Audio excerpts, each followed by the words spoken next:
اور اے زمانے جنہ بیڑا غرق دینی مدارس دا ہویا، دجال پیدا ہوا، میں اس مجلس بہ کے آنا محمود احمد عباسی پیدا ہوا جنہوں انہاں لوگوں نے آکھا امام المؤرخین ہے، اور وہ ایک چیلا اٹھ کر آیا جڑا دیوبندی پھر اہل حدیث بن کے، اہل حدیثی کوئی نہیں، حکیم فیض عالم صدیق جی تلاشی لو ہر مولوی دے کول دی کتاب چھپی۔ شرم کرنی چاہیے لوگوں نے، جنہیں صحیح بخاری میں آکھا کھٹاں دی پڑھی،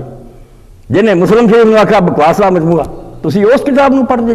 صرف اس تو یزید دی تعریف کی، یزید دا نام لے کے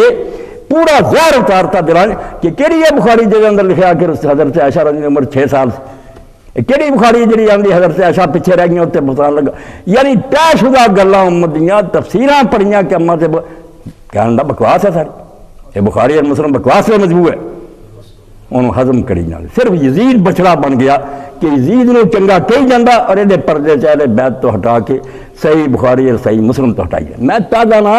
کہ حدیث تو ہٹاؤن لی لوگوں نے کئی حربے اختیار کی جنہ چیکے بھی ہے کہ صحابہ دے ناموسا نہ لو کہ یار حدیثاں نو منیا تے صحابہ کرام سے بڑا تانا۔ غلام محمد پرویز نے ایک پورا مضمون لکھا حدیث السقیفہ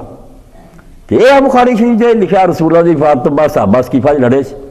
اور اس ذریعے نے کوشش کی تھی بے حدیث تو بدزن کرتا جائے۔ باقی لوگ متصر ہو جاندے کہ صحیح بخاری چے لکھا، کسے خدا دے بندے نہ کیتا بھئی اگر لکھیا ہے تو انہوں جے وہ صحیح ہے تو اسی کیوں رد کری، انسان ہے اگر وہ ناراض ہو گئے کوئی بگر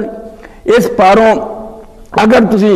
صرف یہ کہ فلان نو بچاؤنا پاہمیں قرآن دا انکار ہو جائے حدیثاں تے تباہی ہے، کوئی شے نہیں۔ اللہ دے رسول نے جو کہ فرمایا انہوں سارے نو منو۔ اس لیے بخاری شریف کھولو، مسلم کھولو، حدیث کی کتاب